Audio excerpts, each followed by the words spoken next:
finally, 14 weeks into the season, week 15, I'm able to take a victory lap on Jaylen Waddle. Did it take a Tyreek Hill injury for me to be right?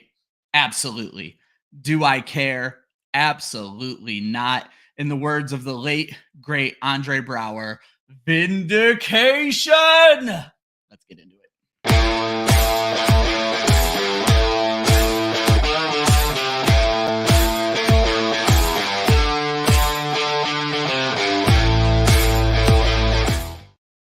Good morning and welcome to Monday's Hangxiety. I am your host, Ryan Weisse. I am very happy this morning with nothing to do with fantasy purposes because it was a terrible, terrible fantasy week for me and my teams. Josh, did you have a better week than me, my co-host, Joshua Hudson? Well, considering you only advanced in one of them, I think I actually did better than you because I advanced in like 2 or 3 of them. I think it may have gotten bumped to 2. I still need a Monday miracle. I need the Seahawks to do very poorly tonight. Go Eagles. Go Eagles. Yeah, you're not kidding. And I'm not feeling all that confident about this, especially with Jalen Hurts looking like a freaking patient zero, apparently. Coming down with a worse sickness. And yeah, there's going to be no Up with the Birds segment, but we can talk about the Eagles, Josh, because I shouldn't say this out loud, but I'm confident he does not watch our show. I am playing Fantasy Footballers writer, I believe he's still there, Rob Wilson, in the Ballers and Friends League that we're in together. The one where I shot myself in the foot in that league, let me tell you. Yeah. You did that a couple of weeks. The week you lost to me, you made a wrong start, but that's a whole other thing. So Rob is putting his hopes and prayers on Jalen Hurts playing tonight. I obviously don't want him to play tonight, so I can move on and feel a little bit better about trading Travis Kelce away for nothing and then having to buy back into the playoffs because everybody in the league was tanking. But regardless, Rob has Jalen Hurts and has no Monday night player. Josh, I have put all of my fab on Drew Lock, who is still somehow sitting on waivers. Waivers in this league run at 7:05 tonight before this game kicks off. The question is, will Rob notice that Drew Lock is out there and he has all 200 of his fab? He did not buy a player this year. Put it all on Drew Lock, like he damn well should, or at the very least $67, because he knows what I should be doing right now. Will he even notice? I told my wife, I love you, Rob. I love you as a person. If you do not make this waiver claim, I will lose respect for you as a fantasy football player. I'll be honest with you. So I think it was last week. Actually, now that I think about it, though, he doesn't even have anyone he can cut because we don't allow you to cut in their game. So I'm going to get. I know that's more of a Yahoo thing than a sleeper thing. Yeah. So I went through the same thing. I think it was last week because Trevor Lawrence was highly questionable. Yeah. And I was sitting with Kyler Murray on a bye and Geno Smith, who was ruled out.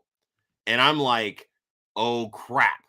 I didn't notice until way late because we don't have like open waivers on Sunday. No open waivers. And I saw Joe Flacco sitting on waivers, and I was like, I dumped like $100 on Flacco. I'm like, I can't miss this. Yeah. I ended up getting him, but obviously he'd already played, and luckily Trevor Lawrence ended up playing and had a decent game. But I mean, like I said, I went through the exact same thing. So hopefully Rob sees that and pays attention because, yeah, he should be literally doing the exact same thing, putting as much or all of his fab as he possibly can to pick that up. But I don't think he can drop anybody because he did not have a Monday night person in his pocket. And that was a mistake because you should have had a Monday night person in your pocket yesterday. So, yeah, it's definitely woof.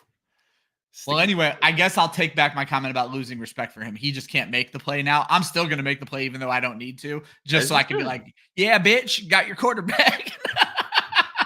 So as much as I want the Eagles to win, I would like to advance. That's how you play fantasy football. 100%. And I want to give a shout out to our good friend Rachel, Tootsie Pop 6, because yesterday in the group chat, I was mourning the loss of all of my fantasy teams. I made the playoffs in 15 leagues. I think I'll be alive in 4 after this week. That's the kind of day it was for me. And then Rachel's like victory lapping, not necessarily me, but technically me. And then starts apologizing to me.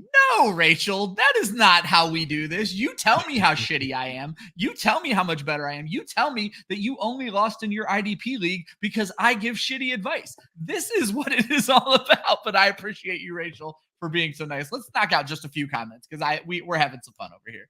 Joe starts with morning, but then appropriately says morning. And I don't think he's just talking Andre Brower, rest in peace. Fuck, man, fantasy was rough yesterday. You are not kidding. Oh my God. Like, I'm going through, because every year when we do this show and we have, like, you know, when the playoffs kick off, we always go through and we have our pour one out segment. And it's literally for the, you know, those players that we're counting on to lift our fantasy teams to victory that ultimately just shit the bed. And that's that. What a list. Oh my God. I don't remember a list last year being this bad. My eyes got so big when I went and saw it. Left some names off because I was like, crap, damn. Good morning, Faith. Just leaving Josh out in the cold. You jerk. Okay. I think she was more so rubbing that in because she's playing you in our writing. Yeah, let's actually jump to Faith. Faith brings up that she's up by 20. She's starting Swift. I got AJB. She's already apologizing. Oh, she's apologizing for Joe's loss. We'll talk about that in a second. Okay, I thought she was apologizing for my loss.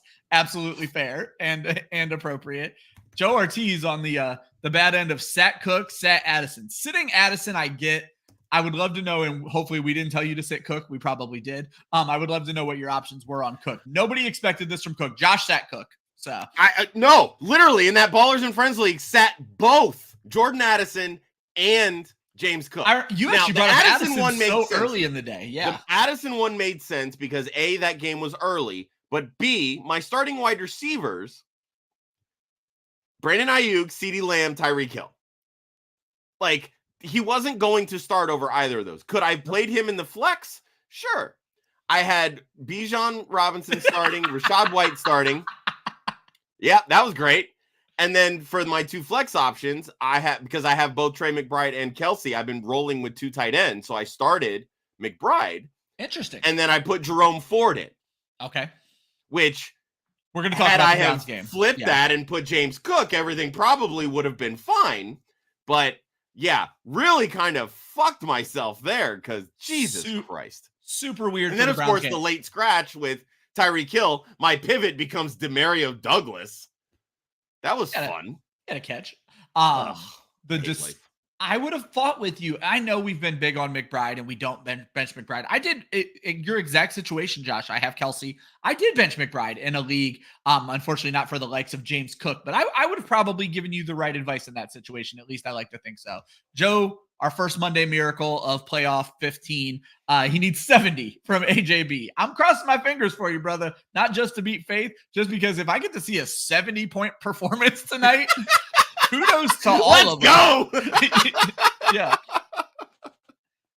And Jennifer Sun says, luckily the ones that did terrible had buys. She's going to be bumped out of 1 out of 10. So a nice little week for Jennifer Sons there. My two dynasty bye week teams, I'm literally scared to look at how inefficient they were because I'm not feeling great because some of the names that I had, I know one of them had Bijan and I'm like, can't. Yeah. And then Breece Hall was on that list too. Oh no, I can't. I was going through, Josh, and looking at the show sheet, and my goodness, was I so happy that you said, can we beat this Arthur Smith dead horse? Because I'd like to beat actual Arthur Smith at this point. We're going to talk about that later in the show. We will get to all of your comments. I just want to give a shout out to the Twitterverse because apparently they loved my Arthur Smith tweet yesterday. That shit blew up. It was great.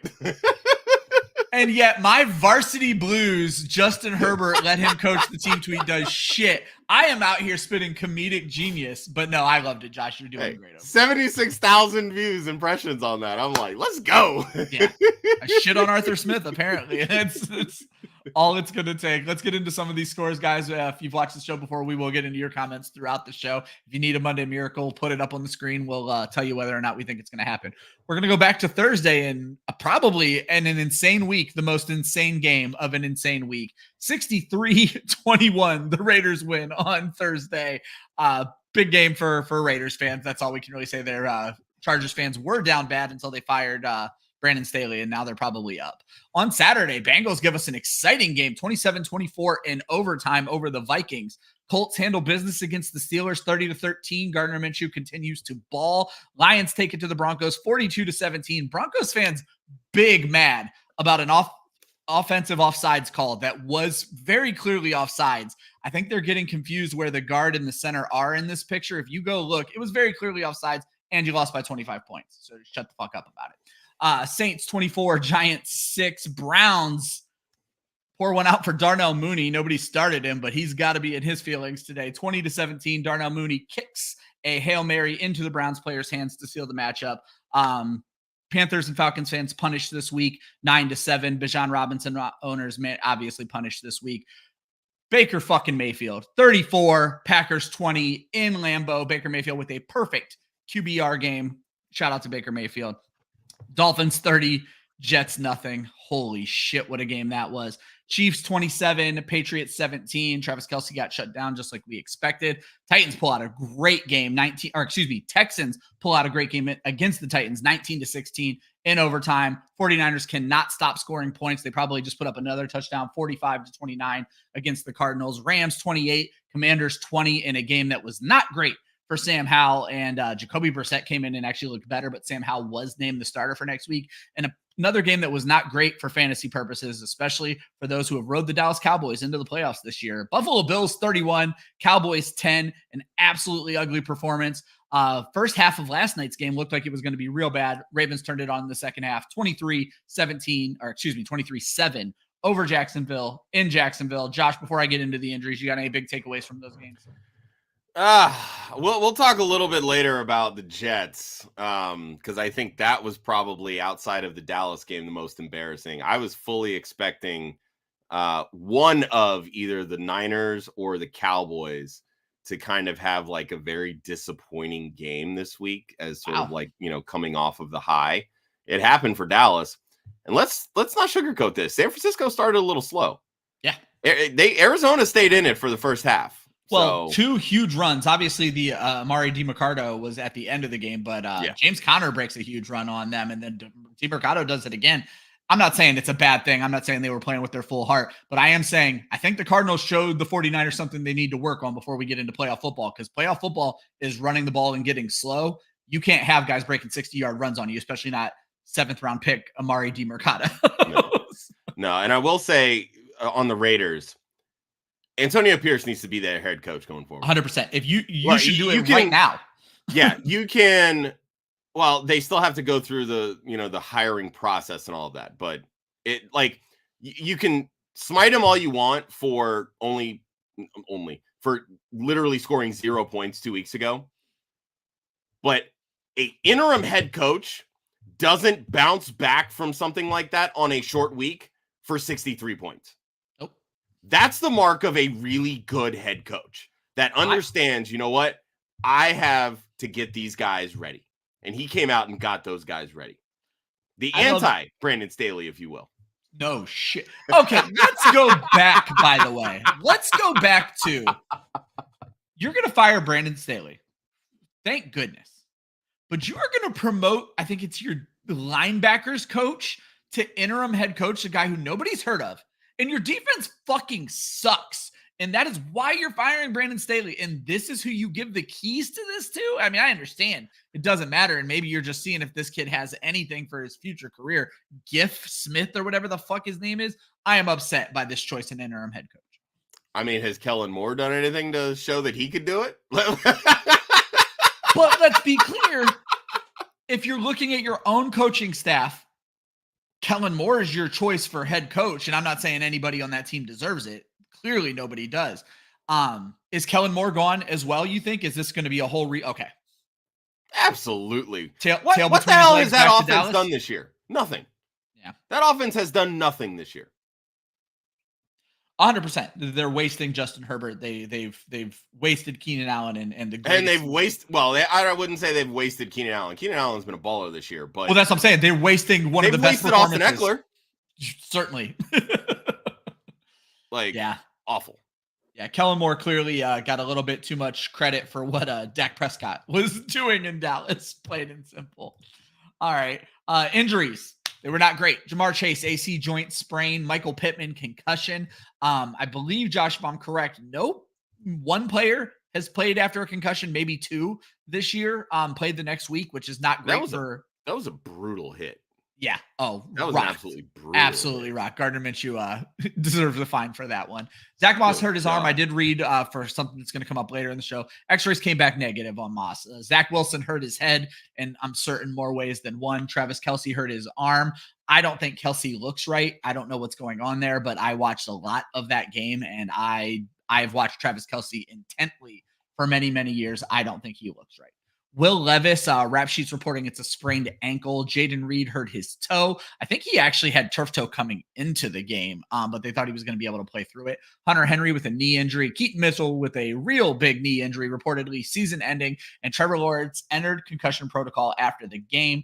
No need to really talk about injuries. Josh, you have a large list of players. I'm just going to read this list in its entirety, and then you can come back to any players you want to talk about. So this is the segment that we do every year, first week of the playoffs. Pour one out, and we'll be doing it for the rest of the playoffs. These are the players who rest in peace to your season because of what they did in Week 15. Chris Olave, late scratch. Tyreek Hill, late scratch. Dak Prescott, 6 points. He's the QB 28 on the week. Justin Fields, 11. Bijan Robinson, 0.4, and that's if you're being generous. I've seen him with negative points in some leagues. He had negative 0.1 in our Ballers League. Yep. RB 70 on the week. Najee Harris, 1.3. Breece Hall, 2.8. Javonte Williams, 4 points. Derrick Henry, 5 points in a game where we saw Devin Singletary rock the field. Saquon Barkley, 5.7 points, fewer rushing yards than Tommy Cutlets. Tony Pollard, 7.7. Austin Eckler, 7.8. DeAndre Hopkins in a revenge game, 4.1. He is the wide receiver, 69 on the week. Nice.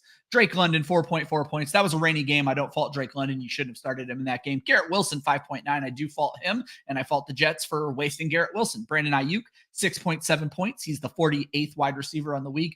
Dalton Kincaid, that's a 0, folks. 0.0 points in what should have been a very high-scoring game. George Kittle, 7.4, tight end 21. And, of course, Travis Kelce, tight end 19, 7.8, saved his game in the second half because it would have been a sub-5-point game. Josh, I think Kelce stands out to me big on this one. Kittle stands out to me big. Everyone else, I don't want to say everyone else. Breece Hall, there are a few of them where you can make excuses, but a few of these guys, it makes sense. It still just hurts. You had to start Travis Kelce. Yeah, I mean, you had to start Kelce. You had to start Kittle. You had to start Kincaid. I mean, all of these tight ends really kind of let us down this week. And I didn't even put Evan Ingram, who I don't think had a very good game either. I didn't look at his final tally. But, I mean, just looking at the running backs, though, right? Like, Pollard was highly drafted. Barkley, highly drafted. Henry, everybody was like, trade for Henry. His playoff schedule's great. He destroys his division opponents. Nothing. Saquon, fantastic week last week. Yeah, the Saints are a tougher run defense, but like he's their entire offense. They have to give him the football. Yep. Nothing. Like Javonte Williams, yeah, he's been hit or miss, but he's been a pretty steady RB2 this year. Very minimal. Obviously, we know about Breece and Bijan, I think, was probably the biggest disappointment of all. Like he was our graphic choice for Wednesday. It's a preview show. I said 20 plus fantasy points. Everything lined up for him to be absolutely fantastic this week. Not even a full fantasy point scored. Like, it literally makes no sense. It was a rainy game. Give your studs the ball. It makes no sense. Literally. And that's not even, and I only mentioned 2 quarterbacks. When you look at, and we'll get to the quarterback hierarchy a little bit later, but literally every single quarterback that you drafted at the beginning of the season to be your starting quarterback, not a damn one of them finished as a QB1 in week 15. Yep. Not a single one. Lamar Jackson was probably the highest drafted of the next, or one of the more starting ones. He finished his QB 13. I was say, here, Josh, let me just rock this. Let me rock this list real quick. Go ahead. So these are the top 12 quarterbacks for week 15. Jared Goff, 41 points. Baker Mayfield, 37. Aiden O'Connell, Brock Purdy at 4. Gardner Minshew at 5. Derek Carr at 6. Easton Stick at 7. Jake Browning at 8. Matthew Stafford at 9. Jordan Love at 10. Nick Mullins at 11. And Joe fucking Flacco is your QB 12 in the first round of the fantasy playoffs. Unreal. And then you had a list of like that includes Jackson, Patrick Mahomes, I think was QB 14. Josh Allen was right there behind him. Yep. Like that's where all of the starting quarterbacks were, not being viable starting quarterbacks for your fantasy team. Tua Tagovailoa at 20 after what he's done this season. Yep. And they scored 30 points. The Dolphins did. Raheem Mostert. Unreal. Baby. Raheem Mostert. First pick of the draft next year. Chris, I'm going to get to your comments here in a second. I know you have some questions about your matchup, but I got to let our boy George cook. He has some guys he'd like to know. Stephon Diggs, 4 catches, 48 yards. He's been a dud for like 5 weeks. Yeah. And I mean, granted, this game was all James Cook. Like, you can't really fault Stephon Diggs at that point. They weren't throwing the football a ton. He still ended up with I think it was a 38% target share. Yeah, like he dominated the targets, which was great. They just didn't need to throw because Dallas forgot how to stop the run. Yeah. I thought he would do something just with his brother. I know his brother's in street clothes, but I thought he would have done something in that game. Brandon Cook, how does he end the game in 3 catches where the Niners put up 45 points? That's because that is Christian McCaffrey's team, my friend, plain and simple. That was, again, it's similar to the Bills game where they put up so many points and their stars just did absolutely nothing. Travis Etienne has been an interesting one over the last, Josh, you were calling it out, I think 4 weeks ago, where touchdowns were saving his day and it just wasn't. He's been very inefficient on the ground, and it's been the touchdowns and the receiving work that have kind of kept him afloat. But I mean, the Jaguars were on the Ravens side of the field for like the first 4 drives of the game, and they ended up with like 0 points. Like turnovers, missed field goals, like they just couldn't finish the drives. I don't know that that's a product of ETN. Trevor Lawrence didn't look great this game. The play calling was rocky, to say the least. There were a lot of things that were wrong with this game. I don't necessarily put it all on ETN. Obviously, he didn't help his case. But, I mean, he had a more respectable game, in my opinion, than some of the other guys that we listed. Real quick, power in my house just flickered. So, Josh, if you lose me, keep going. I'll get back on as soon as possible. We're getting a little wind in upstate New York right now. Javonte Williams, kudos to calling this one out. Javonte Williams has been a hard one to decide what to do because when the Broncos look good, he looks good. When the Broncos don't look good, he certainly doesn't. This week, I think it was just 22 rushing yards, but then -7 receiving yards. Yeah, the receiving is what hurt. Brought his total so much further down. That was a rough one. And then George puts a cherry on top with, I could have started Gardner Minshew over Josh Allen and been in better shape. No lies detected. I do want to come up real quick with this Minshew one. So I had a good friend of mine who comes to me to fantasy advice quite a bit. And he came to me earlier in the week and he was asking about quarterback. He had Gardner Minshew playing, Flacco on the bench. And I remember telling him, I was like, you know what? I think Flacco's got a lot of upside this week. I was like, but in all honesty, I'm fine keeping Minshew. I think he's going to have a good game. And then he asked me again like 2 days later. And I'm like, all right, you clearly want to move off of Minshew. Yeah. So I'm like, do you need me to tell you to start Flacco? Is that what you're trying to get me to say? Because I told you, I'm fine starting Minshew. And I was like, you know what? Chase the upside then. If that's what you're worried about, chase the upside with Flacco. Luckily, Flacco ended up throwing that late second touchdown, so he still had a respectable game. I was going to say, it turns obviously out Minshew was the right play. And I'm like, this is why, like, we can't get into our head. Stick with what you got. Like, when you have that moment in the beginning of the week, you're like, you know what? I'm just going to stick with what I got. I'm Gucci. Things are fine. When you start second guessing it, that's when you lose. Because, you know, you start kind of, you know, paying too much attention, or you start nitpicking, you start freaking out about certain things. I can say, you know, stick with the guys that got you there. Like Minshew probably wasn't the guy that got you there, but Minshew's played fine lately. He's been fine. And the Colts are winning games. He's going to keep being fine. So at this point, I don't know that you're really going to have better upside options right now than Gardner Minshew. What a now, granted, year. I still would have started Josh Allen over Minshew, but yes, Nobody was expecting that. That's just bad luck, George. Yeah, what a year for streaming quarterbacks. I was telling Josh, if I can get the list up really quick, I have it.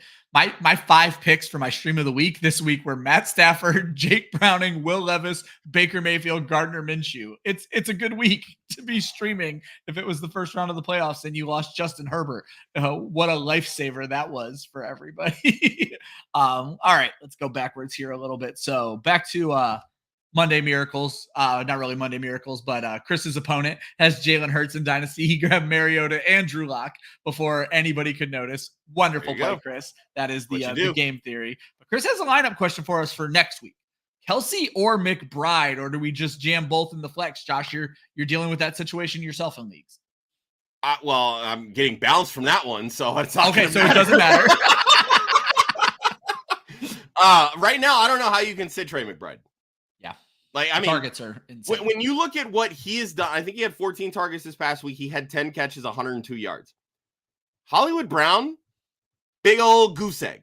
Yeah. They're not even looking at the wide receiver position. I thought he was inactive and I missed it. I was like, what the fuck? Nope. Goose egg. Nothing. This offense right now is Trey McBride or bust. You are not sitting Trey McBride. Travis Kelce, I think for right now, it's name recognition, right? And we play this game all the time, right? You get the guys that are rising up the ranks, and then you have the guys who have been stalwarts in our fantasy lineups for what feels like a decade. And it's like we can't move off of them because it just doesn't feel right. Who does Kansas City play next week? I'm not 100% sure. But the way that this offense looks right now, the only person that I feel moderately comfortable playing is Mahomes. Cardinals have Bears, Chiefs have Raiders, Cardinals on the road, Raiders at home. I mean, yeah, I think both will be fine, but Travis Kelce looks broken. He does not look right. He looks slow. He looks broken. He looks tired. Yeah. And he looks like he's playing hurt. And I know that goes back to like the very beginning of the season. He missed the first week. And I don't feel like he's gotten healthy really since. But I don't know if it's a sense of, this media hoopla around him and it's just taking its mental toll on him because it's not something that he's used to, obviously with the podcast blowing up, but then of course his relationship with Taylor, like there's a lot that I think is getting baked into, Kelce's on-field performance that probably is outside of our realm of understanding. Oh yeah. But when it comes to make or break in fantasy right now, if you're holding a gun to my head, Kelce or McBride, I'm taking McBride. Trey McBride every time. And speaking of which, Joe, kudos to you, Joe Ortiz. You have been saying this for a month now. It's LaPorta over Kelce, hands down. It's LaPorta over Kelce in Dynasty, certainly. LaPorta over Kelce in redraft, LaPorta over Kelce in next year's fantasy football drafts. More on that a little bit later. We might be bringing those into this show soon. But yeah, it's LaPorta over Kelce without a doubt. And then George wants to give a little kudos to your boy, Ty Chandler. We're actually going to talk about Ty Chandler a little bit later on the show. So stay tuned. And now get back to our what am I looking for here? Our snapshot thumbnail player of the week. Yes. Yeah. You know what? Let me get back to the show sheet. It's the shot of espresso, the quality performances that got the juices flowing. And I'm just going to call you Recon because I don't know what the hell to put the rest of those letters. Recon, I have been fighting with Josh for 2 months now where you have to accept Jaylen Waddle for what he is. He is a wide receiver 1 stuck in a wide receiver 2's body, plain and simple, because the only bad part about Jaylen Waddle is that he's not as good as Tyreek Hill. Plain and simple. This week we saw 9 targets. He caught 8 of them for 142 yards and a touchdown. He fought through injury, and I didn't get a chance to see all of the injuries, but based on the news streams, I think he fought through 2 different injuries to get back into the game and play well. 4th best fantasy output of his career, 3rd most yards of his career. The kid is a wide receiver 1. The only thing holding him back, the only red flag on Jaylen Waddle is that he's not as good as Tyreek Hill, Josh. Plain and simple. Look, I've never once said that Jaylen Waddle is a bad wide receiver. No, you didn't. I'm just saying the situation does not lend itself to the upside that you drafted Jaylen Waddle to be. 100%. And that's been the problem this year. And just like Recon points out, he's like, I know him being Tyreek Hill is going to come back next week. And Jaylen Waddle is going to go back to the 11, 13 points. And that sucks because when you have a 25, 27 point explosion, you want to try to keep that upside going. Yeah. But the thing is, we know that he's capable of that. So you can't bench him. And that's the shitty part. Yep. Well, it goes back to what I've been saying. He's a wide receiver too. Just be happy with what you got and hope for weeks like this. Because my man balled, and this is actually his second straight game just balling on the Dolphins. I think he actually put 141 against them. I'm going to look it up right now. 3 weeks ago when they played last time, 114. Flip my numbers there. He had 8 catches for 114 and 8 catches for 142. So Jaylen Waddle is now part owner of the Miami Dolphins or of the New York Jets. But I will say, cringiest moment of Sunday was seeing the Dolphins ownership trying to do the Waddle dance after he scored that touchdown because they have no fucking idea what they're doing. Oh, that's what they look like corpses.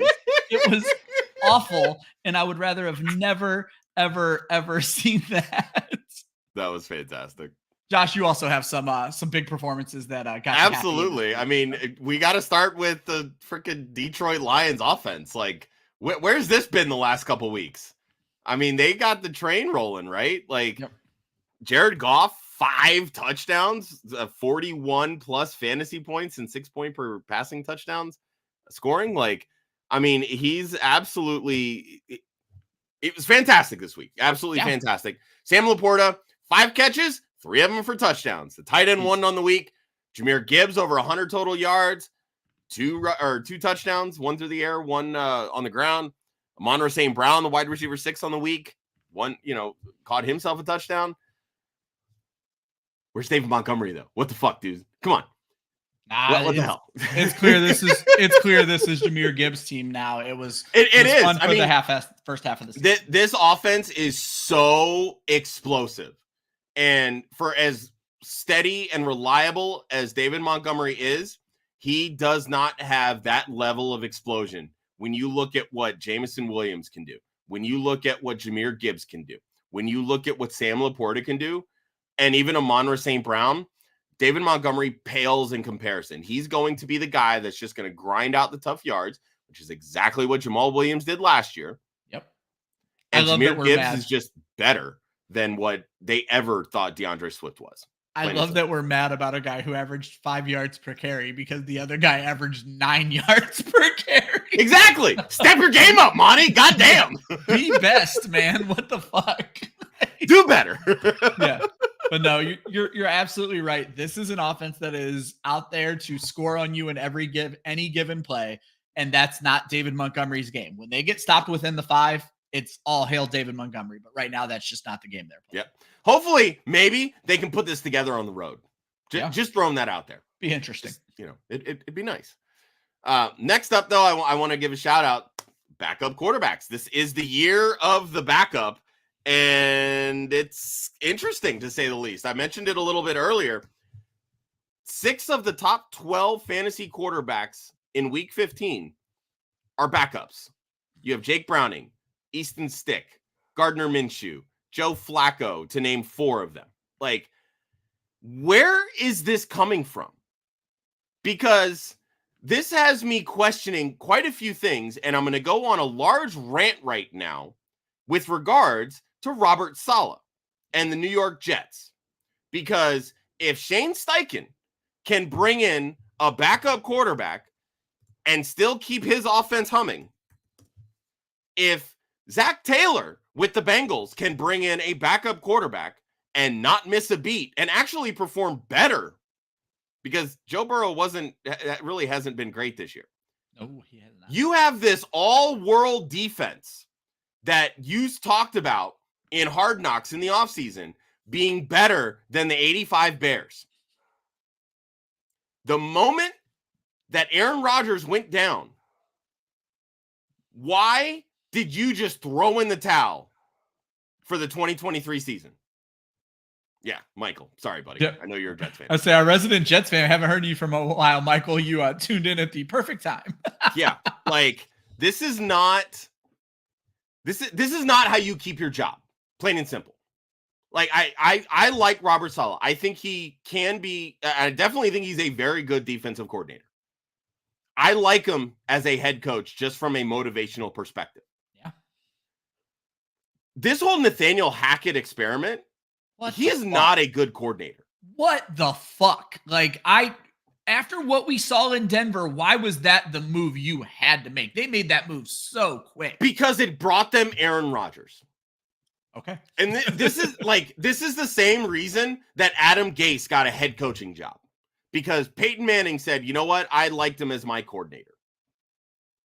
You can be a good coordinator when you have an all-time great quarterback. Let's be real here. Yeah. Okay. That does not make you a good head coach. No. Certainly doesn't even make you a good coordinator. Nathaniel Hackett's scheme is dog shit. It is awful. It does not help, clearly, that the Jets' offensive line is awful. But a good coordinator makes adjustments. I have seen time and time again, not great offensive linemen land with the Rams and Sean McVay. Sean McVay has readjusted his scheme to make his offensive line look better and that offense to not miss a beat. Nathaniel Hackett has no fucking clue. None whatsoever. None at all. We can sit here and wax poetic about how bad Zach Wilson is. We get it. We've seen it. We know it. He sucks. He was a bad second overall pick. Never should have happened. Yep. But if you're not trying, because it really does not look like the Jets are even trying. No. Certainly not. Why should Robert Saleh keep his job heading into 2024? Yeah. Plain and simple. I'm not here for it. Someone has to go. Plain and simple. You can't do what they're doing right now and keep everybody employed. It's a waste right now. We talked about, Austin Eckler being wasted. We have Garrett Wilson and Breece Hall, generational type guys who, if they don't get their shit together, they're either out of New York as quickly as possible or you're wasting. Well, they're already complaining. Yep. I mean, they're already complaining. Like they come from teams that were winning. I mean, obviously Garrett Wilson at Ohio State, Sauce Gardner, Cincinnati of all teams, undefeated. Yeah. They were winning in college. And now you come to the pros. They haven't felt that yet. Yeah. This is all new to them. So yeah, they're going to be frustrated, especially when they know how talented of players they are and how much talent is on this team on both sides of the football. That's a coach problem. Yeah. Sorry. Let's talk about the opposite of a coach problem, Josh. We were ready to write David Njoku off, and all of a sudden, Joe Flacco, of all people, may be resurrecting this man as an elite tight end. Look, I've been a David Njoku fan forever. Comes from Miami. Hurricanes. I'm a huge Miami Hurricanes fan. David Njoku being a first-round pick, I was all about it. He is so incredibly athletic as a tight end. Landing in Cleveland, I was a little nervous because I don't really like the Browns scheme. It's a very run-heavy scheme, but what he's been able to put together this year, and he's always shown flashes. It's always been like 2 to 3 games here and there, and you see that potential, and it inflates the end of season numbers that he typically has. But he has been on an absolute tear for the last few weeks with Joe Flacco at quarterback, which really shouldn't be much of a surprise considering how often Joe Flacco targeted the tight end position while quarterbacking the Baltimore Ravens. When you look at Todd Heap and then even with Mark Andrews for a little bit of time, like he likes throwing to that position. And when he has guys that know how to get open, that's where he's going to look. And David Njoku is a beast of a human being. Absolute beast. 14 targets yesterday, 10 catches, 104 yards, and a touchdown. He was a tight end 2 on the week, 26.4 fantasy points. Here's the interesting number, though. I think it was back in 2016 was the last time that the Cleveland Browns have had 2 100-yard pass catchers. Really? That was Josh Gordon and Jordan Cameron. That's how long it's been. You made me look it up, Josh. Going back to week 7, David Njoku has only had 1 game sub double digits, 3.7 in week 13, and is the tight end 1 over that span with he did not have his bye week to give a little bit of an advantage there over some other tight ends. But since week 7, David Njoku, the tight end 1 in fantasy football. He's the fucking man. Yeah. Can't hate on him. My little brother's big Browns fan. He's been putting money and winning money on David Njoku this entire season. There you go. The guy is balling. Love it. So. And Josh, you got some honorable mentions, one of which was almost going to be my pick, but I know this show runs long, so I reserve myself to one pick. Yeah, I try to keep these short and sweet. Obviously, we'll talk a little Terry McLaurin here. Heading into this week, he's had one top 15 performance, and that was back in week 3. Jacoby Brissett absolutely saved Terry McLaurin. 6 catches, 141 yards, and a touchdown. The wide receiver 3 on the week. Jacoby Brissett for president. That's all I got to say. But the other guy I'm going to mention, this Clyde guy. Edwards Hilaire. I've been getting start-sit questions involving CEH for weeks now, and my answer every single time, the answer is never CEH. Ever. And you know what? When you look at what he did on the ground this week, 13 carries, 37 yards, I wasn't wrong. He was basically buoyed by a 60-yard reception, but he also did catch a touchdown pass, which we know that is part of CEH's game. And he looked fast again, Josh. It was so weird. That motherfucker's never been fast. That dude ran like a 4.7 40 at the Apologies. combine. He looked quick. Michael's calling himself out in the chat. He was the start-sit question, and he sat him. So. In fairness, Michael, I've gotten it from other people as well, but that's okay. Yeah. Completely fair. Before we move on to the next session, George has his Monday miracle. He is up 17. His opponent has DeAndre Swift. Josh, as you're fully aware, I have DeAndre Swift in the league that I'm trying to win, where I need Jalen Hurts to not play. So, George, I'll take 16 out of Swift. I think that works for me. I'll give you. I was going to say, and I know our buddy Joe Ortiz has Swift as well. I believe he benched him this week for ETN, but in half PPR, I don't believe you're getting 17 out of Swift. Literally, that is 110 yards and a touchdown with no receptions, because we know that Philly doesn't throw to Swift. And if he does, I think maybe he catches 2. So, all right, 100 yards, 2 catches, and a touchdown. I don't think you're getting that out of Swift. No, like I said, I think you're going to be absolutely fine. It'll be just fine. Recon says he has Josh Allen, Mixon, Swift, ARSB, Jettis, Waddle, Njoku, and then the Colts/Cowboys defense, and just whipped the first seed's ass, and he's on to the next round. Kudos. I mean, Josh Allen obviously didn't have the worst game ever, and Justin Jefferson still getting acclimated. But yeah, that's a big win right there, ready to move on to the next round of the playoffs. And then he says he just needs help. He traded Stafford to the first seed, and then he had Jonathan Taylor, and now that they have him, does he start Jonathan Taylor over Waddle next week? But the thing is, I don't know Jonathan Taylor's back. I was about to say, I don't know that Jonathan Taylor plays next week. If he does, sure, you start him, but I stick with Waddle, dude. Like, I'm not saying you're going to get 26 points again, but 10 points. I really agree. I'm playing Jaylen Waddle. I'm playing wide receivers over running backs every single week. We've been talking about that on this show for a little while. And then we got a little bit of talk of next year. And I want to throw out week 18. Josh and I have decided we are going to do our very first 2024 mock draft. So stay tuned for that. It's going to be a great episode. There's not going to be a lot to talk about after week 18. So we're going to do a mock draft and see how that shakes out, because Recon says he's avoiding Eckler, Derrick Henry, and Kelce. And I think at cost, that's probably a good idea, but he knows exactly how he wants to draft, Josh. Wide receiver, running back, wide receiver, tight end, quarterback. This is almost the opposite of how our good friend Joe Zolo drafts, Josh. Yeah, I think cementing how you want to draft in December of 2023 is dangerous. Or August of 2024 is very dangerous. When it comes to drafting, you just kind of have to, as the fantasy footballers like to say, you have to be water. You got to kind of just go with the flow of the draft, because some people might go very running back heavy. Some people might go very wide receiver heavy. Some people might take that chance and, draft a tight end or a quarterback early, right? So you just kind of have to see where the board falls. You're obviously going to have certain players that you value more so than others. So if that wide receiver that you really like falls to where you value them more than maybe the next best running back on the board, then yeah, it makes sense to go wide receiver first. Yep. But if that first running back that you're staring at in the second round doesn't fall to you, and the next best player on the board is a running or a wide receiver, maybe that's where you need to go instead of forcing a lesser running back.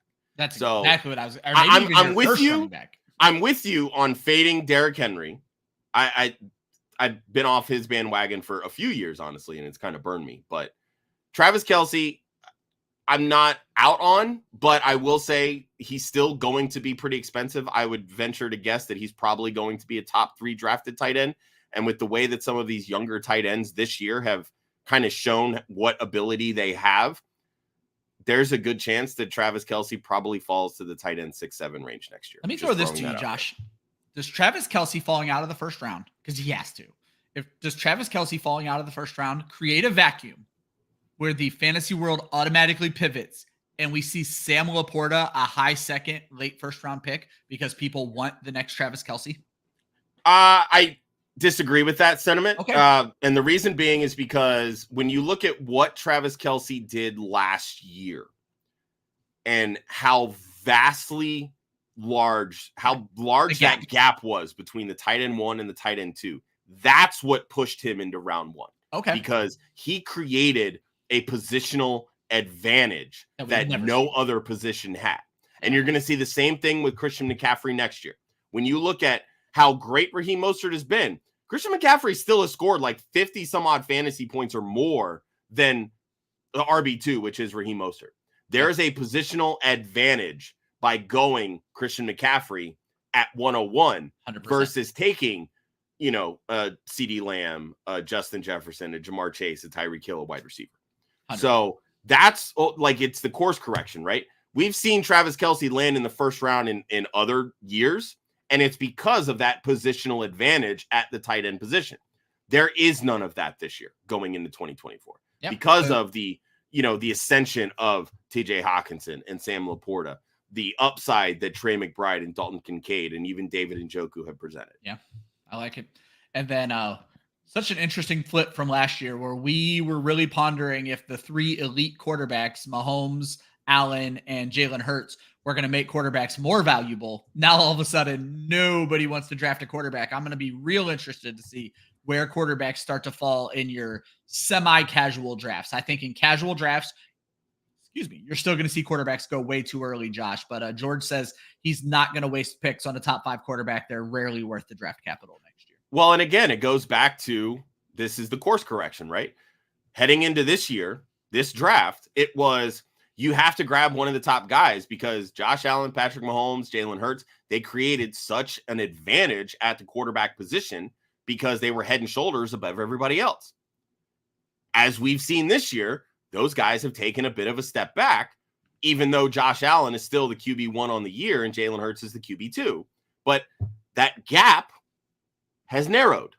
So they don't have that head and shoulders advantage over Lamar Jackson and Joe Burrow, who's been hurt, and Justin Herbert, who got hurt. Like, you're seeing the backup quarterbacks come in and be serviceable starting quarterbacks in fantasy. So, they're not worth the draft capital. That's why we say typically year in and year out, it's okay to wait. But when you look at some of the other positions, i.e. running back, where really it fell off after RB12, instead of reaching for the RB15, just grab that elite quarterback because A, he's going to score more points, and B, he's ultimately going to end up being more valuable than the RB15. Yeah. So that's kind of where we're at in terms of draft capital and kind of projecting to the next year. No, I like it. And speaking of backup quarterbacks playing each other in Houston, Joe Flacco v. CJ Stroud next week. I love the Joe Flacco story. I'm probably still going to go Stroud. I do like that it's not in Cleveland. It is in Houston in the Dome. It shouldn't be this big of a coin toss. I would love to see Nico Collins play. If Nico Collins is out, I think Flacco's weapons for me, Josh, are enough to pivot to Joe Flacco if Nico Collins misses this game. If CJ Stroud plays, I'm not sitting CJ Stroud. I don't care. He's proven time and time again that he can get it done with Noah Brown in his wide receiver 1. And then last question, Nick, I see your comment. We have a whole Ty Chandler segment coming up in a little bit, so don't think we're ignoring you. Last question before we move on a little bit. Do we think Zamir White plays next week? Do you think they sit Josh Jacobs, Josh, to get Zamir White some more playing time? And if so, is he startable? I don't think if Josh Jacobs plays, they're playing him. I don't think it's going to be a situation where just because Zamir White came out and played well in a game where they scored 63 points, that he quote unquote earned, cutting into snaps for Josh Jacobs. Like Josh Jacobs, he's one of the leaders on the team. When he's healthy, he plays, plain and simple. And that's kind of where I'm at. Zamir White is a backup running back. When his number was called, he came in and he performed. That's how the NFL works more often than not. Kevin, open invite. You get into those DMs, buddy. If you are available at 11 a.m. Eastern on a Monday morning, you are permanently, and even if it's not Kevin, if this is Jeff or Christian, come play with us. We are more than happy. We've never done guests on this show. Not never, but we rarely do guests on the show because it's a pain in the ass to get a Monday at 11 guest. Kevin, permanently welcome at Club Fantasy. And don't you ever, ever forget it. DMs, as always, are open. Josh, this is going to be a long show, buddy, because we're just now getting the morning. I'm feeling it. Yeah, this is the early morning tingly feeling. Something great is on the horizon. Josh, talk to us about Demarcus Robinson. What? Right? Right. If you didn't know, he plays for the Los Angeles Rams and has essentially been filling in for one Tutu Atwell. Yeah. Why do I think that Demarcus Robinson can keep this going? Because I've never been a Tutu Atwell fan. Let's start with that. But this is now 3 weeks in a row that Demarcus Robinson has scored a touchdown. There's something there, and this passing offense is starting to get going. We saw the wide open touchdown reception by Cooper Kupp, which is great because this is what Cooper Kupp does. Puka Nacua just keeps moving the chains. 5 for 50, not a great fantasy day, but great in real life game. Great for the Rams. Great for the Rams, exactly. He'll have his pop weeks, just like Cooper Kupp will have his pop weeks. Demarcus Robinson is just going to come in, is going to have his 3 catches, maybe 30 some odd yards, and he catches that touchdown. That's a worthwhile flex play. And in a landscape where everybody is dropping like flies right now, you can do a hell of a lot worse than Demarcus Robinson, let me tell you. Yeah, double shout out to Rachel, who found a way to get Demarcus Robinson into her DFS lineup and took down the Club Fantasy DraftKings contest yesterday. So shout out Rachel on that. Great pickup. And Josh, probably the man of the hour, because everybody, yourself included, is crying about forgetting to start James Cook this week. I mean, in fairness, I did start James Cook in a couple other leagues. So there's the upside to that. But 25 rushes, which I believe was a career high. 179 rushing yards, I know was a career high. 3 targets, 2 catches, 42 yards, 2 total touchdowns. James Cook, the RB2 on the week, which is odd considering he scored 36.1 fantasy points. Shout out Christian McCaffrey. I was considering he carried that entire game on his back. Yeah, you're not kidding. I mean, if you had told me that James Cook would be the only viable fantasy option in a Cowboys versus Bills game, I would have had you drug tested. Yeah. But since Ken Dorsey was fired, James Cook has been that fucking dude. Over the last 4 games, he's averaged 141 total yards. He currently sits 3rd in the NFL in total yards from scrimmage. That I would not have believed heading into this season. No, that's crazy. He has been awesome this year. Absolutely awesome, especially in these last 4 games. And he scored 4 touchdowns when the previous, 10 games or whatever, he scored all of 2. Yeah. I think Joe Brady knows how to get James Cook the football. Let's keep that going. And we might have ourselves a league winner at running back. Kevin might have figured it out though, Josh. Hey, not like I haven't been saying that for 14 weeks or really my entire life, but hey. Shout out, Kevin. I love Cowboys fans not bad today, folks. Yeah. No, James Cook, absolutely. And here's the best part. The next 2 games, he plays the Chargers and the Patriots. Well, now, the Patriots have been really good against running backs, and they tend to take away the best option. Is that Josh Allen? Is that James Cook? Is it Stephon Diggs? Is it Dalton Kincaid? Pick your poison. If I'm betting on someone to eat in that game, I'm betting on James Cook to eat in that game. So there you go. Yeah. I love your pick here. Had to be. Apparently, I'm a Buccaneers fan because a few weeks ago in this exact segment, I praised to my Lord Mike Evans. And this week, I have been accused of being the biggest closet Baker Mayfield fan in the entire world by friends of mine. I got super excited when the Browns brought in Odell Beckham and Jarvis Landry and just would not stop talking about how great Baker Mayfield was going to be. And maybe I was just a few years early. And I understand he's still the QB 15 in fantasy, but the year this kid is having after, I saw articles where they made it out like starting Baker Mayfield was the acceptance of defeat for the Tampa Bay Buccaneers this year. He is putting up basically career best numbers at completion percentage and QB rating. So we could see this the best year of his career. 500 more yards, 3 more touchdowns in the next 3 games total to hit career highs in both of those categories.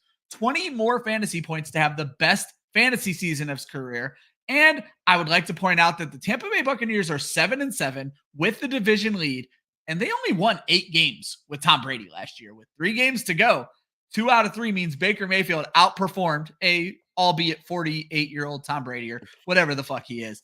But I am very, very happy to see Baker Mayfield just get a little bit of love. And Josh, I asked the question, and this is how I'm going to kick it to you. Is there any chance Baker Mayfield is not NFL Comeback Player of the Year? I think he has to be.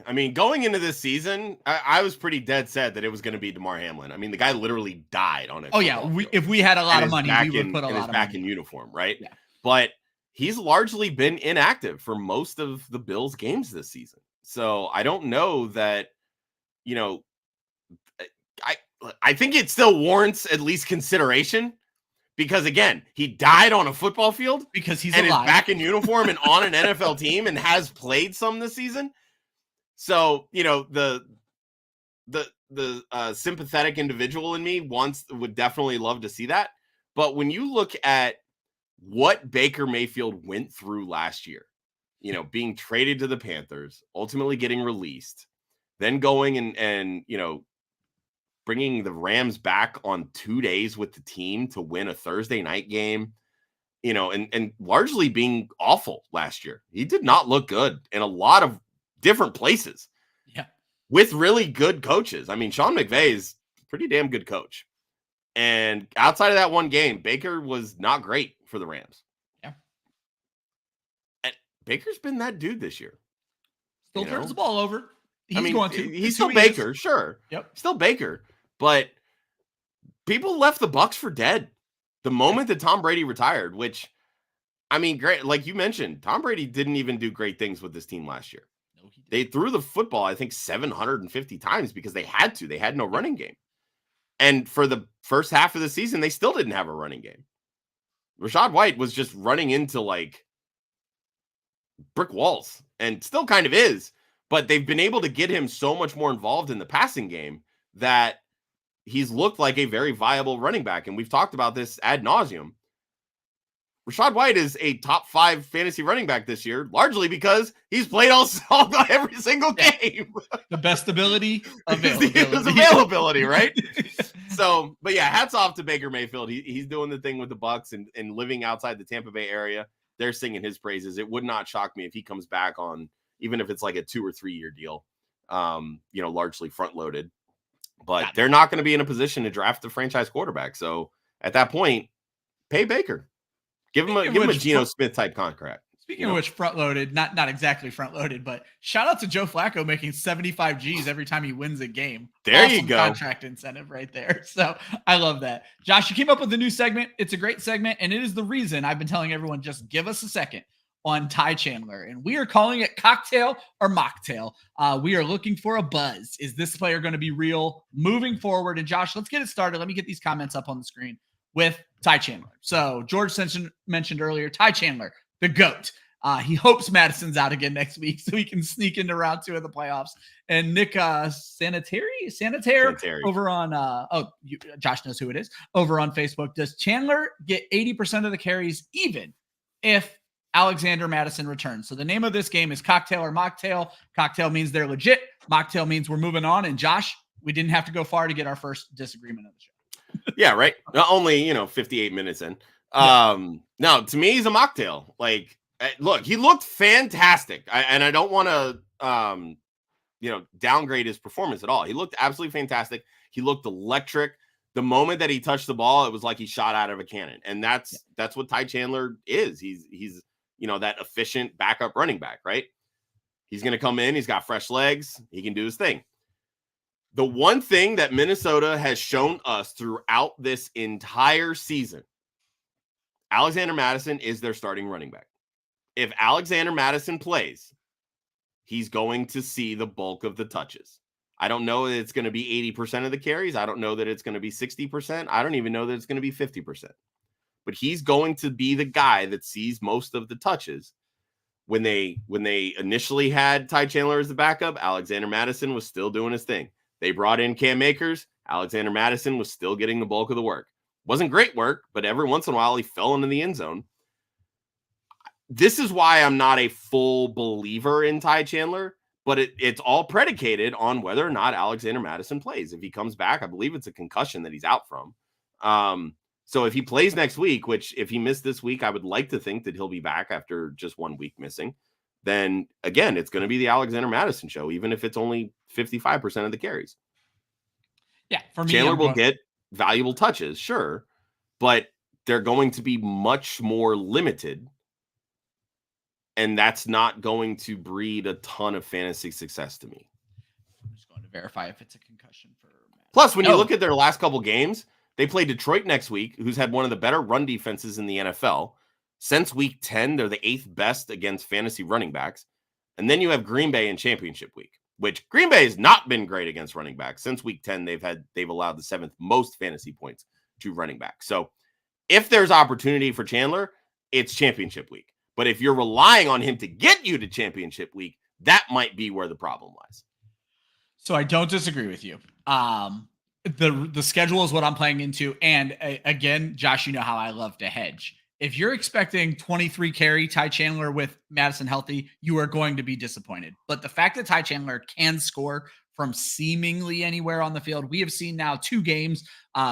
Back in week 11 against Denver, he had 7.3 yards per carry, 5.7 yards per carry in this one. Scored a touchdown against New Orleans a few weeks ago, week 10. Scored a touchdown this week against Cincinnati and involved in the passing game. I think we're going to see a direct 50-50 split between he and Mattison. And that's why I'm saying he is a legit player. He is someone that I don't have an issue with the way that offense works. I don't have an issue plugging him as my RB2 or flex option. Flex option would be more of a standard league thing because, as I mentioned, I'm not going to start a wide receiver over a running back. But I am not afraid to plug Ty Chandler, who can score at any time, against Detroit, who had a really good week this week. But I think we could see them get beat by the running back. And then specifically against Green Bay, where Rachaad White this week as a runner and a receiver did really good things about them. And that Green Bay game is what has me salivating. I have no issue. I have Ty Chandler in a league where I've had running back issues all season long. Ty Chandler will be in my lineup no matter what happens. If I make the championship game, I have to start him there. So that's where I was leaning. Yeah, I mean, if you have to start him, that's different. But again, I'm not going into it thinking 15 carries. And it's an ankle injury for Mattison, Josh, not a concussion. So there is a better than a 0 chance that Ty Chandler, or excuse me, that Mattison could miss this game, and we could see more out of Ty Chandler because Madison's out of the game. Sorry, losing my mind trying to move us on to the next topic. Jake Browning, Josh, we both agree on this one, and I really think the question here isn't so much about, I mean, obviously the rest of this year we like him, but the real question is, what about 2024 for Cincinnati's 27-year-old backup quarterback that most people didn't even know existed? Yeah, I look at how well Jake Browning has played this year, and I love the reaction after beating the Vikings. And he's like, "You never should have fucking cut me," and I absolutely love it. I love the attitude. But this almost feels like a Matt Flynn type of situation, right? Like Matt Flynn came out, had like one great game with the Packers where he fit right into that system, knew it so well, knew it up and down. And then signs the free agent contract, goes to Seattle, and essentially gets pushed out when they draft Russell Wilson. And Russell Wilson does everything that he needs to do within that, Pete Carroll system. Why am I blanking on the guy from the Patriots that did the same thing? Matt Castle. I knew it was Matt again, and I'm like, why am I blanking? But yeah. And could Jake Browning be a serviceable, bridge quarterback? 100%. Is he going to keep doing this outside of this Zach Taylor, like, extension of McVay, extension of Shanahan system? I don't know. Probably not. But wherever he lands, I don't think they're going to have a Joe Mixon or a Jamar Chase or a T. Higgins or a Tyler Boyd, right? Like, can I interest you in the New York Jets? If Nathaniel Hackett's their offensive coordinator, no. Very fair. Let's get him out of there first. But yeah, right. This was the first team that came to mind when you asked me about this yesterday, and I'm like, fucking put Jake Browning with Garrett Wilson and Breece Hall, and then go. But here's the thing: one more wide there's receiver. so much money tied up in Aaron Rodgers. Yeah, you can't pay a backup type salary. You just can't. And Rodgers is clearly coming back next year. Exactly. If he's flirting with the idea of coming back this year, which now we know that he won't be. Yeah. So you can't. Jake Browning is going to go where the money is. Like that's just go get your paycheck. Like, go get your paycheck. That doesn't come around every day. And exactly. I don't know that Cincinnati, because they just signed Burrow to that big extension, can afford to pay premium dollars to a backup quarterback, right? Jake Browning's probably finding a new team next year. Has to. I'm trying to see if I can get up his weekly numbers real quick, but over the last 4 weeks, this kid has just balled. 227, 354, 275, 324. One touchdown in all of those games, at least 2 in each of the last 2 games, and actually 3 last game when you throw in rushing touchdowns. So someone is going to have to go get this kid. Atlanta is another team. If they're not going to put a bunch of money at drafting a quarterback, if they're not going to have the draft capital to really get one of these elite guys, why not go pay for Jake Browning to come down there, play with Drake London, play with Kyle Pitts, play with Bijan Robinson. Obviously they have some other things they need to fix there, specifically the offensive line. But let's be clear, Cincinnati's offensive line, not exactly tip top. Jake Browning's not going to be super unused to play him, but no, I think he is absolutely legit. Josh and I both have him marked as cocktail, not mocktail. We think is a guy who is going to get paid next year and is going to be, Josh, would we say, let's throw him in Atlanta.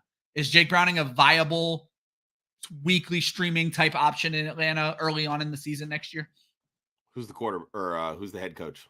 Oh, damn, you just keep getting me with these coaches and coordinators. I'm sorry. There's going to be some coaching turnover this year, straight up. It's not going to be Arthur Smith. And it's not because I'm trying to doubt Jake Browning. It's because I fucking hate Arthur Smith. His offense, he's trying to be this, like, wizard of like, he's trying to outsmart everybody. And in doing so, it's becoming a detriment to his own team. He's getting in his own way.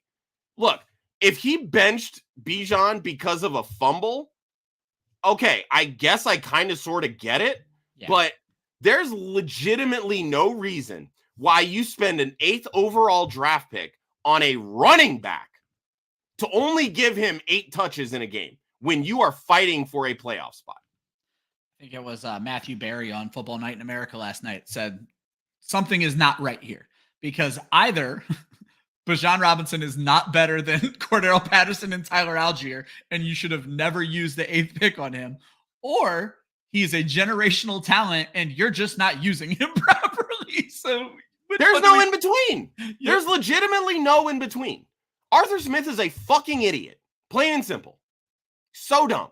Jake Browning, by the way, QB5 over those last 4 weeks is the number I was going to look at. I mean, it'd be great. And he's been using his legs too. So sure, if you drop him into this Arthur Smith style offense, it would make sense, because it is predicated on, excuse me, on quarterbacks being able to roll out and use their legs to, create time for the weapons to get open. But this team has no legitimate wide receiver 2. You have a unicorn at tight end who you're lining up at wide receiver against corners, which kind of defeats the purpose, because you want to create mismatches against linebackers, not corners who actually know how to cover. And then you have, like you said, a generational talent at running back. that you're giving 8 touches to. Or worse than Tyler Algier. Josh, I just realized I completely skipped a segment. That's okay. I figured you did it for time purposes. So. I did not do it for time purposes, but I did put a little timestamp in here for the hangover biggest head scratcher of the week. Josh had how many times are we going to beat this Arthur Smith dead horse? So that was a good little leeway to let you get some of that in there. So let's finish this segment out, and then I'll come back and let you work on that. Because Josh, this one, it's all you. Trey Sermon, Tyler Goodson. I was shocked to see their names. I understand they had a good week. I instantly put Mocktail because Zach Moss is probably coming back. Jonathan Taylor may come back. So convince people why, with their playoff hopes on the line, Trey Sermon, Tyler Goodson might be a legit play. I'll leave it as simple as this. How great has Zach Moss been this year, and how bad was he before this year? Yes. Shane Steichen breeds running back production, plain and simple. That's why, I was a little curious as to why they ponied up to pay Jonathan Taylor. It's not because I don't believe in Jonathan Taylor. It's not because I don't think he's a good running back. Shane Steichen, you can drop any running back into the system, and they're going to look like an all-pro. And Zach Moss has looked like an all-pro this year. Yeah. So why should I not believe in Trey Sermon? Why should I not believe in Tyler Goodson if they end up getting start and seeing 35 to 55% of the running back share? As someone who paid way too much for him in dynasty leagues, I want nothing more than Trey Sermon to be good, even though he's not. I was going to say, I've got Trey Sermon stashed on a couple. Do you really? I traded for him in our club dynasty league. Okay. From you. I remember. I said I had him on a bunch. I've moved on. Yeah. You clearly that's what I'm saying. He's sitting there chilling on some benches. You tell me he's going to start? I may put him in over Breece Hall. Let's be real here. Fair enough. All right, let's move on. As I mentioned, I skipped head scratcher. I scrolled a little bit too far and just completely missed it. Josh, I'm going to let you if you have anything else to add on the Arthur Smith thing, but I do need to get Caesar's comment up here that Bijan lost him a chance at $3,000, but maybe the real wins were the friends he made along the way. And I think you have a lot of friends right now, Caesar, because it's all of us who are so fucking disappointed and knocked out of the playoffs because of one Bijan Robinson. Josh, go in on your head scratchers this week. Yeah, the Arthur Smith thing, I'm over it at this point. You basically cost yourself a division. You lost to the literal worst team in the NFL. Yeah. Straight up.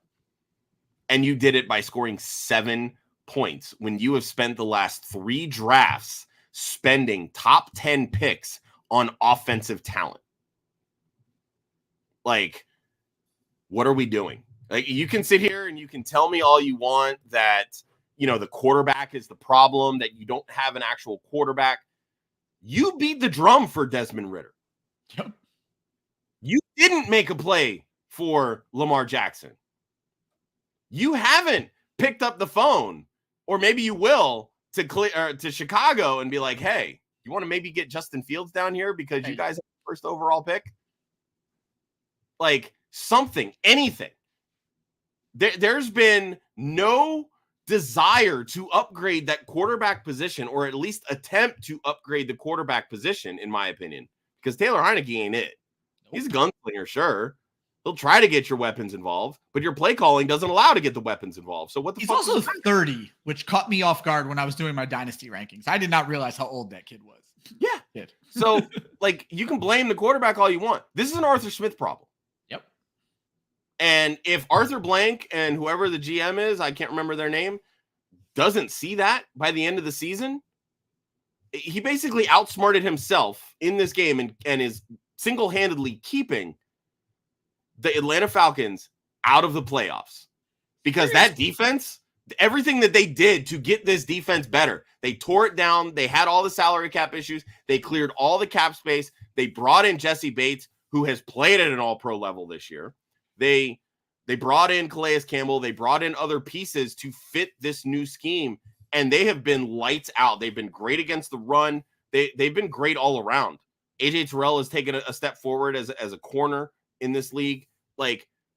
They've done everything on defense. Yeah. Again, it's the offense that has slowed the progression of this team. That falls directly on the head coach, who, last I checked, was a former offensive coordinator. Serious question, Josh, because they were the loser, and I'm using that term very loosely, of the Deshaun Watson auction. Do the Browns reach out to them and say, hey, you want to chat? Because if they still want him, I have to think he's up for grabs. I mean, you would think, right? I mean, that's going to create a monstrosity of dead cap. It's a nightmare for the Browns. For Cleveland. The Browns are already living that nightmare. But I mean, here's the thing though, like good teams, they understand dead weight. Just look at Philly when they decided to move on from Carson Wentz. Like it wasn't easy. And they said, you know what? We're going to bite the bullet now because if we keep this train going, it's only going to hurt us more down the line. They said, all right, here's the out. We're just going to take the L this year and whatever happens, happens. But the following year, we're free and in the clear, right? So maybe that's what Cleveland tries to do. Maybe. Because, I mean, shit, you bring in a Joe Flacco off the street. He's played better than Deshaun Watson has in 2 years. 3 years, really. Oh, let's be clear. Joe Flacco, you said this last week, Josh, is the best Browns quarterback since the Browns came back. Yeah, he really has played that way. Yeah. So I don't they've made Deshaun Watson expendable. But the problem is that I don't know that you can rely on Joe Flacco for another year or 2 years. He's 38 years old. Yeah. So the only thing you really have a chance to do is pray and hope that Deshaun Watson figures something out. Learns from Joe Flacco. Or you find yourself in a position that you can get one of these young quarterbacks, which I don't really think you can because Houston still has your first round pick this year. Yep. Like, to me, it kind of feels like you have to go into 2024 with Deshaun Watson and say that if we get out from under Watson, it's going to be 2025, in my opinion. I like it. Josh, you also wanted to go in on the Packers defense a little bit. Yeah, I remember getting some flack when I said, hey, this defense is bad. Oh, they've looked so good in the last couple weeks. Hey, Joel, where are you at, buddy? Like, I'm seeing all over Twitter, Joe Barry shouldn't leave the building and yada, yada, yada. And this defense is dog shit and so on and so forth. Like, bro, what the fuck happened to this defense? Like, there's been 2 instances ever at Lambeau Field of a perfect passer rating. One of them was Sunday with Baker Mayfield. And the other was Aaron Rodgers, which is not hard to believe because Aaron Rodgers as a Packer was really fucking good. Baker fucking Mayfield is in the same conversation as Aaron Rodgers. What a world. That's a problem, dude. Straight up, that is a problem. That's literally all I have to say on that. Okay, perfect. I'm just gonna bitch about the Ravens offense, and guys, if you haven't figured out, my head scratcher every week tends to be the someone I put money on and that didn't pay out. No first half targets for Zay Flowers, and it's been a weird couple of weeks for Zay Flowers. Only 25 receiving yards 2 weeks ago, but he was saved by 2 touchdowns, one of them rushing. Only 3 first half targets, if my memory serves me correctly, last week, and it was no catches against that, and then bounced back in the second half of that game. This week, there was no bouncing back. 1 catch for 7 yards. I do not understand the Zay Flowers usage. I'm glad to see Odell Beckham more involved. I'm very glad to see the next person I'm going to talk about. Don't understand what's going on with Zay Flowers, but why is Isaiah likely only an option when Mark Andrews is hurt? I went back and looked. He did not play more than 25 snaps in any game where Mark Andrews was healthy. And that 25 snap game was the week Andrews was coming back from an injury, week 2, actually. That was his 25 snap game until when he goes out now and is just balling. And I understand he's beating up on bad safeties, but we know this team will use 2 tight end sets. At least they did in the past, and it is a new offense. But John Harbaugh should be like, look, motherfuckers, let's get both these guys out there. It's a matchup problem. So I just don't understand what's going on with that and why we're only using that. We have a lot of great comments, Josh. I don't want to leave anybody behind. So first and foremost, Lex, welcome to the show. Haven't seen you in a while. Should they pick up Baker Mayfield, Carr, Joe Flacco to block a playoff opponent? Or pick up Zamir White, Chase Brown, Tyjae Spears, CEH, Jerick McKinnon, and drop Zach Charbonnet? What I would say is, looking at the matchups, I guess, who is your playoff opponent starting? Mayfield, I guess, worries me a little bit where, like, I don't want Mayfield playing for my opponent. But these other guys, Josh, I don't know if I'm using a drop on Zach Charbonnet to block here. Oh, Josh, your mic went out. Sorry. There you are. Jerick McKinnon is this is playoff time. So Jerick McKinnon's going to be an RB1. Let's be real here. And we're seeing it. He had 2 touchdowns this week. My gut says Chase Brown, in all honesty. I think he's been the more consistent of all of these backup options. But I mean, if you're chasing upside, I would 1,000% go grab Jerick McKinnon over Zach Charbonnet. Like there's not a lot of useful pieces right now in that Kansas City offense. I mean, we saw another drop from Kadarius Toney that led to an interception. Like it right now it's Rashee Rice and Jerick McKinnon. And yeah, I'm excluding Travis Kelce from that statement right now. Like he just doesn't look right. So Rashee Rice though. Dog kiss. Loving it. Dog. I don't hate Mayfield. Carr, I'm not even worrying about. Definitely don't hate Flacco. Flacco's only playable this week, though. Week 17, I think, is Baltimore. I mean, I understand it's like a revenge game, but regardless, I'm not touching him in week 17. So. I mean, that's fair. But again, I mean, you know, if it blocks an opponent and you've got the roster space, do it. Like I'm all about that. Like that's strategy, you know. Yep. I do frown on roster churning. That I don't like. Because I think that's just bush league. But you know, Zamir White, the only way that I would pick him up is if I had Josh Jacobs, or if there's some report that says Josh Jacobs is not going to play in week 16. Like just don't pick up and drop and get these guys all on waivers. That's not the cool way to do things. Correct. Yeah. And then Ayush breaks down his or her, I don't know the name, I apologize, playoff scenario. Josh Allen, Joe Mixon, DeAndre Swift, Justin Jefferson, ARSB, Jaylen Waddle, David Njoku. Wants to bring in Jonathan Taylor for any of the wide receivers or flex. We're seeing a lot of Jonathan Taylor or Jaylen Waddle questions today, which is very, very interesting. And then is he going to start Eagles, Cowboys, or Colts defense next week?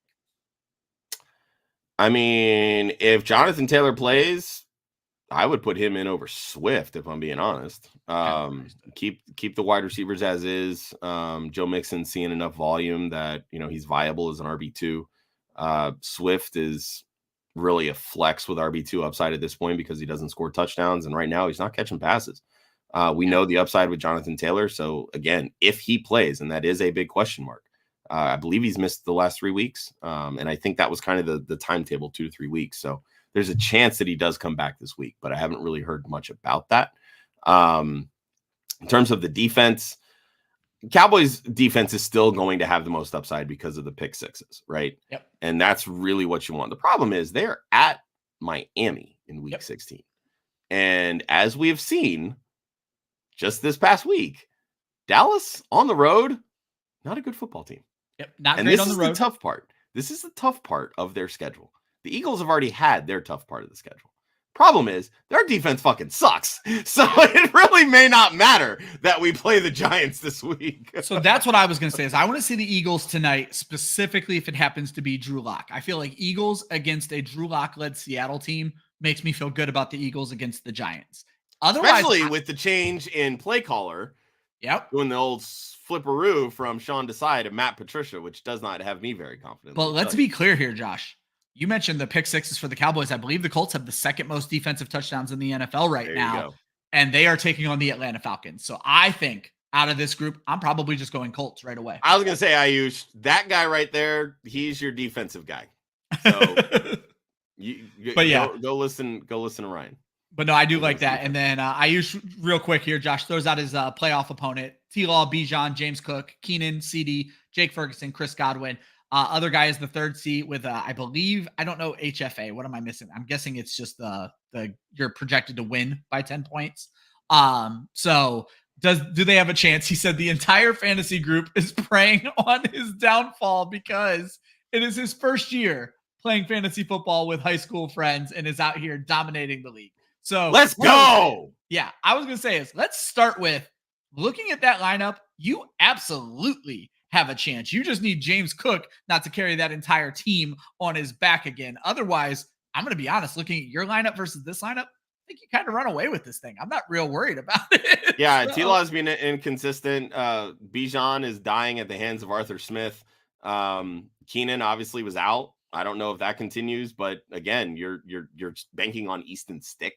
Like, yeah, he was okay this week, but a lot of it was garbage time because again, the Raiders scored 63 fantasy points or 63 real life points. Oh, it was all garbage. Yeah. I mean, CeeDee Lamb is CeeDee Lamb. He's going to get his. ARSB can cancel that out. So exactly. So, Chris Godwin, this is the best game he's had since 2019. Yep. So I'm not really that worried about Chris Godwin. So yeah, I like your team a lot. You should be set up. Go get that championship, IU. Go get that championship. Josh, we finally did it. We're towards the end of the show, which means it's time for the title segment. Chill the fuck out. These are the duds that were just 1 week blips on the radar. You should not be worried, especially with your fantasy championship on the line. Josh, talk about him. Yeah, I'm leading off with Dak Prescott. Apparently, he's Jared Goff when he's outside of Texas. Can't play on the road because, dear God. But again, it does worry me a little because they are on the road next week, and Miami's defense got after it. Now, granted, it's the Jets. Their offensive line sucks. But we saw the Cowboys' offensive line get bruised and battered by the Bills. So maybe there's a chance here that Dak continues to struggle. But for as great as Dak has played this year, I think he's got to be due for a bounce back. So I'm not totally worried about Dak over the next 2 weeks. And that's specifically, we had a question about, I think it was something in that Browns game where you brought up Jerome Ford. Super weird game because the weather wasn't perfect. And Jerome Ford is my chill the fuck out. Super weird game. Not a lot of running in this game at all, Josh, which was what made it very weird to me. The Browns, one of the heaviest running teams in the league, 17 total running back carries, split perfectly between their running backs. And then when you go look at the Bears, 11 carries out of their running backs and only another 7 from Justin Fields. So for what should have been a bad weather game, they just didn't run the ball very much. And I think the weather cleared and they decided, let's just fucking sling it. It's almost like both teams knew the other team was going to plan for the run and said, we're just going to come in and pass and see if that could knock them off their rocker. What I like about Jerome Ford and why I'm not panicking, 5 targets in the passing game, caught 4 of them. It was only for 11 yards. Again, weird game. Jerome Ford is still heavily involved. Okay. It's HFA is home field advantage. So I was like, I'm not interesting. I like that. Yeah, I like that too. But I am not worried whatsoever about Jerome Ford. And Josh, before I get us out of here with our deep waivers, Drew Smith has one last question for us. Matt Stafford versus New Orleans, Tua Tagovailoa versus the Dallas Cowboys with week 16 and a trip to the fantasy championship on the line. Joshua, who are you starting? The guy who got you there or the guy who has been on fire the last month? I gotta go Tua. I mean, they're at home, and especially if Tyreek comes back, which I believe he should. They said he was pretty close to playing. Like you're not sitting Tua with a healthy Tyreek. It's just not happening. Tyreek Hill wants nothing more than to make Dallas look bad. Tyreek has been in the league. He doesn't care about Dallas. He wants to come out here and ball on these guys. If Tyreek plays in this game, that's 2 touchdown Tyreek. You are starting Tua Tagovailoa. If Tyreek is out, I am A-okay with the pivot to Matt Stafford, who is finding his wide receivers. Cooper Kupp literally caught that ball on his fingertips, falling forward and fell perfectly towards the end zone and eventually into the end zone. I loved what I saw out of Matt Stafford. I am not benching Tua Tagovailoa. Josh, I went through the deep waivers. I am a little shocked that one of these guys was even still available. Chase Brown, available in 90% of ESPN leagues right now. If you are a running back needy team, go grab yourself Chase Brown. He continues to be a safe backup to Joe Mixon and typically more efficient, probably going to see more carries in these last 2 weeks of the season that matter. Josh Palmer is a little bit cheating on my part, but he is still available in 20%. That's far too few of leagues. I like to think about the backup quarterback connection. When they were having practice, Justin Herbert was out there with Mike Williams and Keenan Allen. Easton Stick was playing with Josh Palmer. You want that connection, and we saw it this past week, 2 touchdowns out of Josh Palmer. How in the world is Tucker Kraft, knowing that he was playing Tampa Bay, one of the worst defenses against fantasy tight ends, available in over 90% of the leagues? I went and looked up Luke Musgrave's injury report. Lacerated kidney is what he has been dealing with. He moved into a rehab phase this past week, was still not playing with the starters, unlikely to play in week 16. Go get Tucker Kraft. Josh, I took your advice a little bit here. I went and compared Trey Sermon and Tyler Goodson. Tyler Goodson was the guy who was getting the receiving work, and that is always what I'm going to lean on in fantasy football. So if we are dealing with a situation where Jonathan Taylor is out, Zach Moss is limited, Tyler Goodson is going to be the deep waiver running back that I am looking for from the Colts. And then finally, Trey Tucker. He was brought onto this team to be a burner. This team does not have a burner. Yes, it was a 63-point blowout, but the Raiders also need to be worried about what they have for next year. I think you're going to see a lot more 3 wide receiver sets, and I think you're going to see Trey Tucker playing a lot more with Devontae Adams and Jacoby Myers. And if you have a guy who runs a 4.340 and is being covered by the 3rd best corner on a team, that's a guy worth gambling on in your flex spot in a deeper league out there. Trey Tucker is a guy I like to finish strong at the end of the season. Josh, that brings us to the Monday night prediction. We have had the Monday Night Miracles asked for this whole show. Clearly, everybody wants the Eagles to win because nobody really asked a Monday Night Miracle around the Saints. Philly is a road favorite, -3 points, over-under on this game. It's 47.5. My quick prediction is Eagles and the over. Josh, you are the Eagles fan. What do you think is going to happen? The Eagles have not beat Seattle in 15 years. Holy shit. Did you know that? I had no idea. Yes, I will not bet on the road favorite, and I will take the Seattle money line. Yeah, I don't think Philly covers the spread, and I also am taking the under. There's a chance that we end up seeing Marcus Mariota versus Drew Lock. I forgot about that as I'm out here preaching overs. This is a double backup game. Yeah, they're like, and if I'm taking one of Mariota or Drew Lock, I'm taking Drew Lock. That's just kind of the simple math there. So even if Jalen Hurts plays, I'm not expecting a great Jalen Hurts game. The one thing that I'm going to be very excited to see in this game is AJ Brown versus DK Metcalf, the two former teammates at Ole Miss. They're going to try to one up each other.